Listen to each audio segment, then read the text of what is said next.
दोस्तों, बैंकर भाइयों, आज मैं फिर वीडियो लेके आया हूँ। स्टेट बैंक ऑफ इंडिया की एसबीआई की जो पेंशन के बारे में कोर्ट केस है, जिसके बारे में आज मैं रिपोर्ट दे रहा हूँ आपको।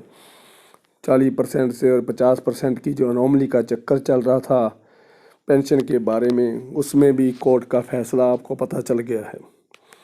कोर्ट में उन्होंने हल्फिया बयान दिया कि जब तक ये रिट्रोस्पेक्टिव इफ़ेक्ट मांग रहे हैं, जब तक से ये पीछे से बैक डेट से ये पेंशन अपडेशन मांग रहे हैं, 40% एनोमली की रिमूवल मांग रहे हैं, तो कल को बैंक अगर पेंशन पे कर देता है करंट डेट से, तो इनका जो राइट है उसके ऊपर कोर्ट क्या कहना चाहती है।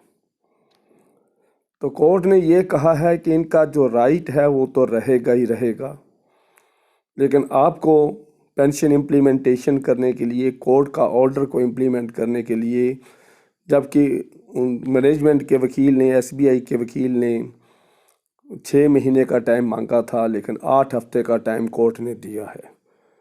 कहने को 8 हफ्ते है, लेकिन डेट 2 मई डाली हुई है। 22 जनवरी से लेकर 22 मई तक ये ज़्यादा हफ्ते बन जाते हैं, 3 महीने हो गए हैं, तो ऐसे ही 3-4 महीने बीत जाते हैं। तो पहली बात तो ये थी, ये उमेश शर्मा जी की रिपोर्ट थी, सारी मैंने आपको बता दी है। और दूसरी बात है कि कुछ और भी बहुत दुखदाई घटनाएं हो रही हैं, र्यूमर इतने फैल रहे हैं, फेक न्यूज़ इतनी सर्कुलेशन में आ गई है कि हैरानी होती है कि बैंकिंग इंडस्ट्री छोटी सी कम्युनिटी है इंडिया में। 140 करोड़ की आबादी में सिर्फ 10 लाख बैंकर हैं। 10 लाख से भी कम ही होंगे, क्या अगजों में 10 लाख होंगे, क्या कम है इससे शायद। पेंशनर जो है, रिटायरी जो 5 लाख हैं, टोटल 15 लाख से ज़्यादा हम मान लेते हैं। तो 15 लाख में इतने र्यूमर्स का होना, दैट इज़ वेरी पैथेटिक। इतनी न्यूज़ है कि 25 जनवरी को वेज एग्रीमेंट साइन हो रहा है। किसी ने ये भी लिखा है कि 26 जनवरी को मोदी साहब प्रधानमंत्री जी इंडिया गेट पर पेंशन एक्स ग्रेशिया अनाउंस करने वाले हैं। किसी ने यह भी लिखा है कि वेज रिवीजन के बारे में मोदी साहब इंडिया गेट पर अनाउंसमेंट करेंगे। मोदी साहब ने वेज बैंकों से क्या लेना है, 15 लाख की कम्युनिटी है, इसके उसने क्या लेना है। बीजेपी सरकार है और राम मंदिर में बिजी है, उनका अपना भी देखो, मंदिर यहीं बनाएंगे मगर डेट नहीं बताएंगे। कितने बरसों से ये बात चल रही आ रही है, उसकी तो डेट उसने बता दी है, लेकिन हमारी वेज रिवीजन की डेट अभी तक पता नहीं है। यही हमारी यूनियन का हाल है। वेज रिवीजन तो कराएंगे लेकिन डेट नहीं बताएंगे, पेंशन रिवीजन भी कराएंगे लेकिन डेट नहीं बताएंगे, एक्स ग्रेशिया भी देंगे लेकिन दिलवाएंगे लेकिन डेट नहीं बताएंगे, पीटीएस को पक्का कराएंगे लेकिन डेट नहीं बताएंगे। तो ऐसे इशू चलते आ रहे हैं। इतनी फेक न्यूज़ कि एक्स ग्रेशिया 6,000 रुपये महीना अनाउंस कर दी गई है। कोई कहता है कि स्केल 5, 6, 7 को 10,000 एक एक्स ग्रेशिया मिलेगी। किसी ने यह भी कहा है, किसी लीडर ने यह भी कहा है कि 5 डे बैंकिंग 26 जनवरी को अनाउंस हो रही है, और ये भी यह साथ में कहा है कि 26 जनवरी को इसकी अनाउंसमेंट होगी। रिपब्लिक डे ऑफ इंडिया है, प्रधानमंत्री का फंक्शन नहीं होता है, ये तो प्रेसिडेंट ऑफ इंडिया का है।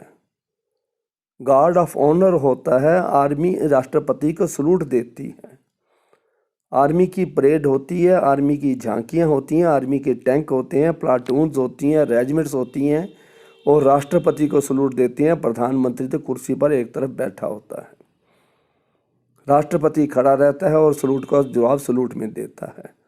प्रधानमंत्री 15 अगस्त को, इंडिपेंडेंस डे को, आज़ादी के दिन, लाल किले पर अनाउंसमेंट करता है। सरकार की जितनी भी स्कीमें हैं, जितनी भी योजनाएं हैं, वो लाल किले से अनाउंस होती हैं, 15 अगस्त को होती हैं, 26 जनवरी से कुछ भी नहीं होता है। और बैंक की वेज रिवीजन से इंडिया ने क्या लेना है? किसी को कोई दुख नहीं है भाइयों। कोई वेज रिवीजन की झूठी बात है, एक्स ग्रेशिया की झूठी बात है, 5 डे बैंकिंग की गजट नोटिफिकेशन हो गई है, ये मैंने खुद व्हाट्सएप ग्रुप में पढ़ा है और बहुत बड़े लीडर की स्टेटमेंट है। और साथ में ये भी कहा है कि 26 जनवरी से बाद जो आने वाला सैटरडे है वो छुट्टी होगी, गजट नोटिफिकेशन हो गई है।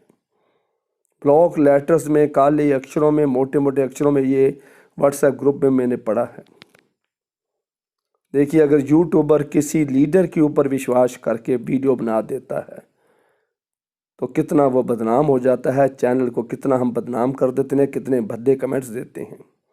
अगर लीडर ऐसी स्टेटमेंट्स दे रहे हैं, ओपन भाषण में किसी ने कहा है कि 5 डे बैंकिंग होने वाली है। एक लीडर ने 8 महीने पहले कहा था और मेरे को व्हाट्सएप पर मैसेज दिया था, next week 5 day banking will be implemented.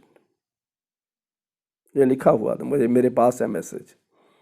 बहुत दुख की बात है, हमारे बड़े बड़े लीडर साहिबान बड़ी बड़ी स्पीचेस में बोलते जा रहे हैं अलाउंसेस के बारे में, पर PQ के बारे में, पर्सनल क्वालिफिकेशन अलाउंस के बारे में, स्टैग्नेशन इंक्रीमेंट के बारे में, एडिशनल इंक्रीमेंट्स के बारे में, सीनियर लोगों के बारे में बहुत ही फेक न्यूज़ फैली हुई है कि बहुत बड़े बड़े अलाउंसेस बैंक को मिल रहे हैं, ऑफिसर्स को बहुत बड़े अलाउंसेस मिल रहे हैं।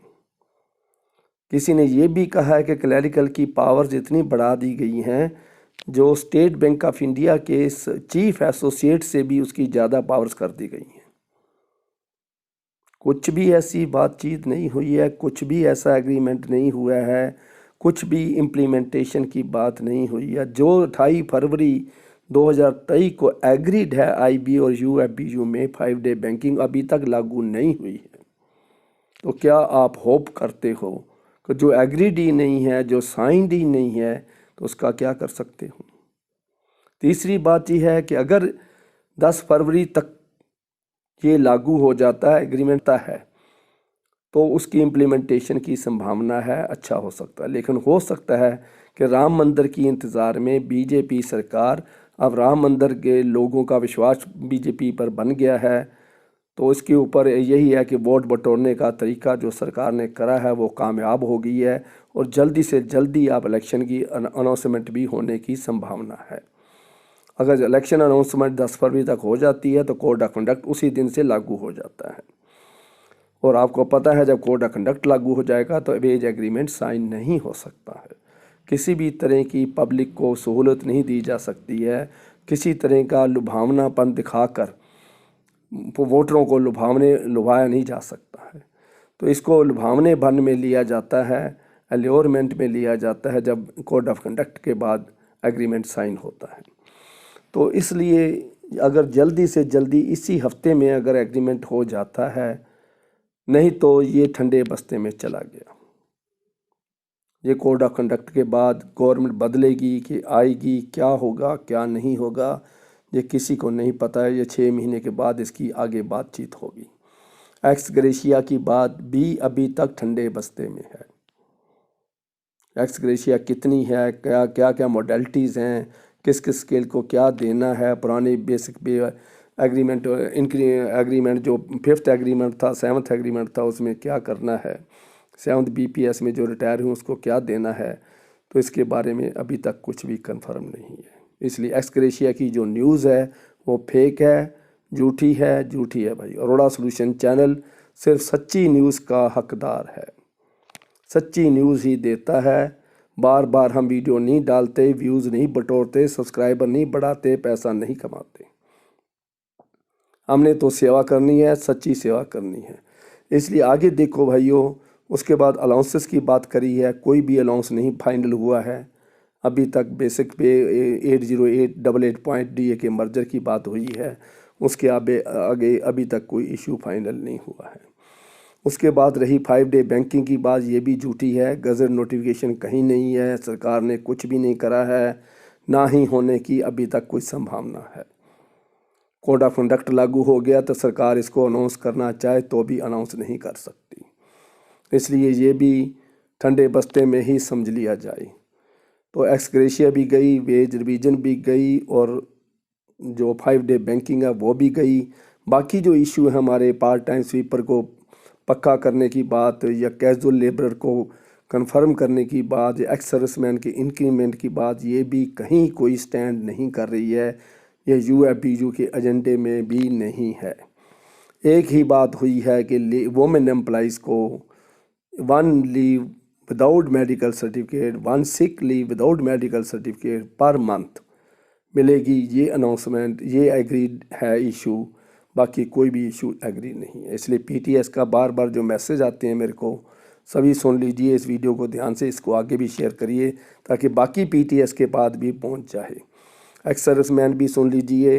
हैंडीकैप्ड के बारे में भी यूएफबीयू ने आईबी के आगे कोई बात नहीं करी है। हैंडीकैप्ड एम्प्लॉइज़ जो हमारे, जिसके ट्रांसपोर्टेशन अलाउंस की बहुत पुरानी बातचीत चल रही है, उसके बारे में भी कहीं भी इशू की डिस्कस नहीं हुआ है। मेरी रिपोर्ट के मुताबिक अरोड़ा सॉल्यूशन चैनल के पास ऐसी कोई रिपोर्ट नहीं है कि यूएफबीयू ने हैंडीकैप्ड एम्प्लॉइज़ के बारे में ट्रांसपोर्टेशन अलाउंस बढ़ाने की बात, या किसी तरह की उसकी ड्यूटी आवर्स घटाने की बात, या लाइट ड्यूटी देने की बात, यहाँ तक भी कि कुछ हैंडीकैप्ड एम्प्लॉइज़ ने ये लिखा था कि हमारे को ग्राउंड फ्लोर पे ही ड्यूटी दी जाए, ऊपर फर्स्ट फ्लोर पे ना भेजा जाए। तो जिसका चूल्हा टूटा हुआ है, टांग काम नहीं करती है, जो एक टांग से वो चल रहा है, तो फर्स्ट फ्लोर पे उसको भी भेजा जाता है कि हमारी बिल्डिंग ऐसी है, हम नीचे आपसे काम नहीं करवा सकते, हम ऊपर काम करवाएंगे। तो इतनी सी भी सिंपथी हमारे पास नहीं है एम्प्लॉइज़ के लिए, हमारी मैनेजमेंट के पास। तो इसका इशू को भी उन्होंने फाइनल नहीं किया है। ट्रांसपोर्टेशन अलाउंस उसको ज़्यादा चाहिए, क्योंकि हर रोज़ उसको किसी न किसी व्हीकल में आना पड़ेगा, खुद वो ड्राइव नहीं कर सकता है, हैंडीकैप्ड है, फिज़िकली हैंडीकैप्ड है। ब्लाइंड मैन के लिए भी कुछ नहीं किया है यूएफबीयू ने। ये एजेंडे में उन्होंने डिस्कस अभी तक नहीं हुआ है।